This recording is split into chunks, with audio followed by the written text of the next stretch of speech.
bold to strong.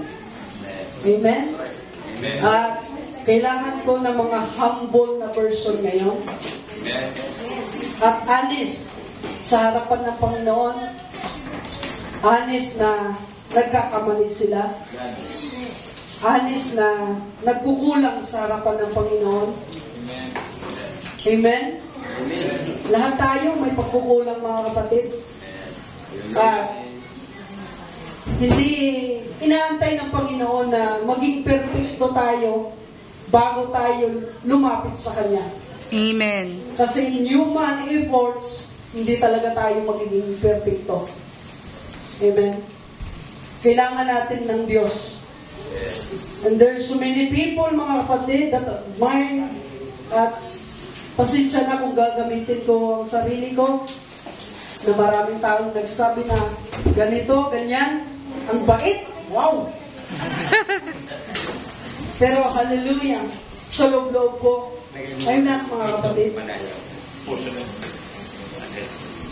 No, mga kapatid, hindi ako mabait at hindi ako perfecto kasi kilala ko yung sarili ko sa panahon na hindi na ako naging devoted sa harapan ng Panginoon. Hallelujah.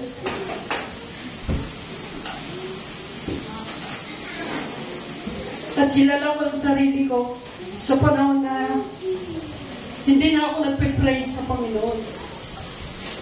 And guilty ako sa lahat, mga kapatid, na devotion pa lang na para bang hallelujah, sinasabi na anak, lumapit ka. Na para bang hindi hantayin ng Diyos na you are worthy. Dahil hindi talaga tayo worthy. Ang sabi nga ng Bible, basahan tayo sa Kanyang harapan. At alam niyo kung anong purpose ng pagiging basahan natin? Yun ang nalimutan ko. Hindi ako nagdala ng illustration. But the Word of God is perfect, mga kapatid. Hallelujah! Natutuwa ako at sinabi ni Pastor Junari nung nakaraan pang Sunday, mga kapatid, na Brother Carl, i-schedule kita sa devotion. Hallelujah! And yun ang pinaka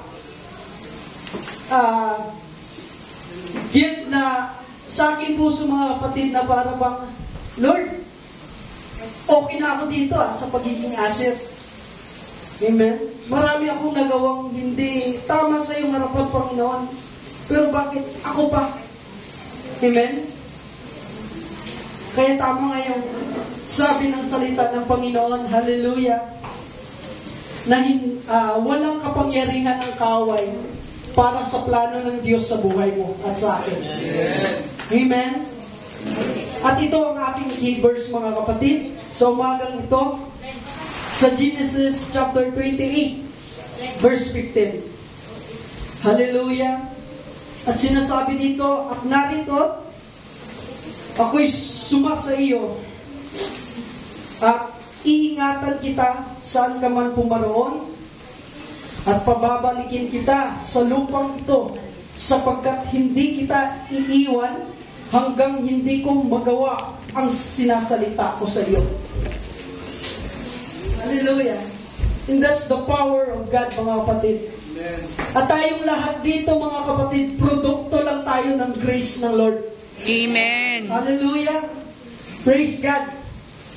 At salamat dahil merong Diyos na mas nakakakilala sa atin. Amen? At huwag kang mahiyang lumuhod. At huwag kang mahiyang, hallelujah, mag-confess sa Panginoon.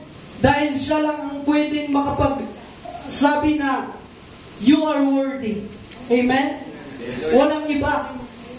At kahit hindi ka man accept ng mga tao na sa paligid mo, amen, ganun ang realidad habang nabubuhay pa tayo dito. Pero salamat na lang, merong Diyos ngayon sa langit na tanggap ka